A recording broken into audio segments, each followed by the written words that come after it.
थाली में एक साथ 3 रोटियां क्यों नहीं परोसी जाती? भारतीय घरों में खाने पीने से जुड़ी कई परंपराएं और मान्यताएं सदियों से चली आ रही हैं।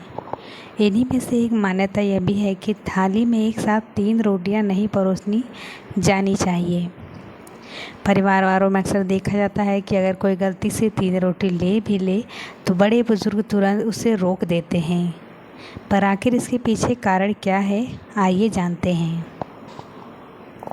3 रोटियां परोसने से जुड़ी धार्मिक मान्यताएं। कुछ परंपरा और मान्यताओं के अनुसार संख्या 3 को शुभ नहीं माना जाता है, खासकर धार्मिक कार्यों में इसे टाला जा सकता है। कहा जाता है कि संख्या का इस्तेमाल पूजा पाठ या रोज़मर्रा के जीवन में सावधानी से करनी चाहिए ताकि इसका नकारात्मक प्रभाव ना पड़े।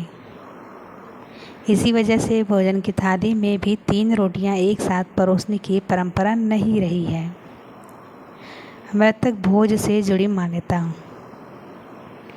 एक और मान्यता यह भी है कि मृत्यु के बाद किए जाने वाले भोजन या श्राद्ध कर्म में 3 रोटियां चढ़ाई जाती हैं।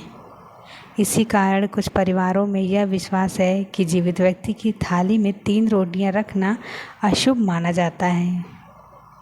यही वजह है कि लोग पराठे, पूड़ी या चीले तक को भी एक साथ 3 की संख्या में परोसने से बचते हैं। बात करें स्वास्थ्य और ब्लेस्ड डाइट से जुड़ा पहलू। कुछ लोग इसे स्वास्थ्य से भी जोड़कर देखते हैं। माना जाता है कि सामान्य आहार में 2 रोटियां पर्याप्त होती हैं, जिससे शरीर स्वस्थ बना रहता है। ब्लेस्ड डाइट में आमतौर पर 2 रोटी, 1 कटोरी दाल, सब्जी और थोड़ी मात्रा में चावल को बेहतर माना जाता है। हालांकि यह पूरी तरह व्यक्ति की ज़रूरतों पर निर्भर करता है। रोटी से जुड़ी ऐसी मान्यता भारतीय समाज में लंबे समय से चली आ रही है, लेकिन आज ज़्यादातर लोग इन्हें केवल सांस्कृतिक परंपरा या पारिवारिक आदत के रूप में देखते हैं।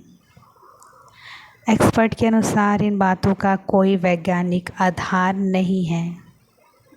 बदलते समय के साथ समाज की सोच भी बदला हो रही है, इसलिए ज़रूरी है कि हम परंपराओं का सम्मान करते हुए अंधविश्वास से दूरी बनाएं और तर्कसंगत व वैज्ञानिक दृष्टिकोण को अपनाएं।